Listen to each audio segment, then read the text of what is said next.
ہونا چاہے گا، کہے گا یا اللہ مجھے دنیا داروں کا محتاج نہ بنا، اپنی بارگاہ سے عطا فرما۔ جو لوگوں سے بے نیاز ہونا چاہے گا اللہ لوگوں سے بے نیاز کر دے گا، اور فرمایا جو صبر کا ارادہ کرے گا اللہ اسے صبر کی توفیق بھی عطا فرما دے گا۔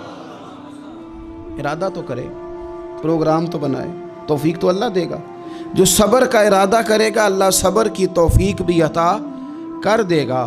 اور حضور صلی اللہ تعالیٰ علیہ وسلم فرمانے لگے یاد رکھو کسی بندے کو جو بہترین تحفہ دیا گیا ہے نا، اگر کسی کو کوئی بہترین عطیہ ملا ہے تو پھر اللہ تعالیٰ نے اسے صبر عطا فرمایا ہے۔ یہ بہترین تحفہ ہے، اس سے زندگی صبر جاتی ہے، اس سے انسان باوقار اور مطمئن ہو جاتا ہے، اس سے اس کے شب و روز آسانی سے بیتتے ہیں، وہ دنیا کی پک ڈنڈیوں سے آسانی سے گزر کے اللہ کی بارگاہ ہے عالی مرتبت میں سرخرو ہو کر حاضر ہو جاتا ہے۔